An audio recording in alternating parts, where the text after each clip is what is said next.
I just rolled over and I was like, hey, baby, I'm about to lock in. I'm about to go into work mode.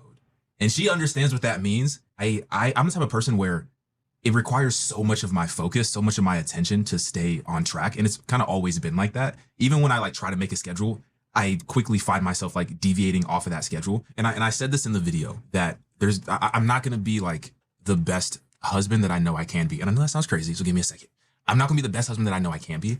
I'm probably not gonna be the best father that I know I can be. I know that sounds crazy, but give me a second. When I say that from the context of I'm at every soccer practice, I'm home with my kids like 23 hours a day, right? I'm like my wife is home, she doesn't leave because she's a stay-at-home mom, right? But the level of involvement that I have is greater than the average individual, right? But that's going to be reducing because I have to focus on work. I got flamed in the comments. He said he told his wife that because he would be so focused on work, he won't be the best husband or father he could be.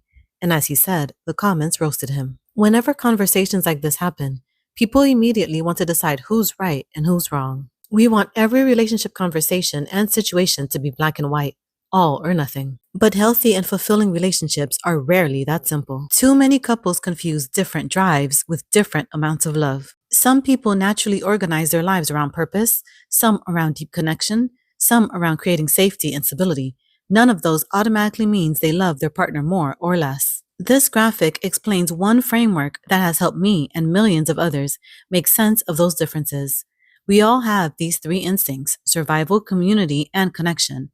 We all want to survive, we all want to give back to our community, and we all want connection with others. But most of us prioritize one over the other two. And every instinct has its strengths, and every instinct has its blind spots. Marriage doesn't automatically erase these instincts or change which one we prioritize most. Marriage often amplifies them. Reminder: the goal of frameworks like this isn't to put you or your partner in a box. It's to recognize the box you're already in and work to get out of it if you desire to do so.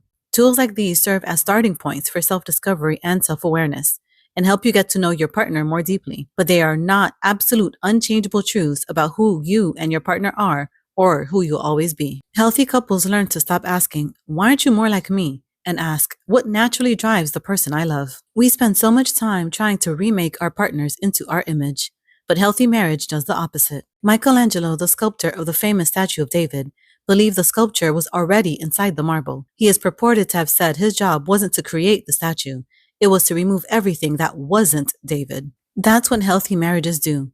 They don't force partners to become someone else. They create the safety, honesty, and challenge needed for each person to chip away everything that isn't who God created them to be.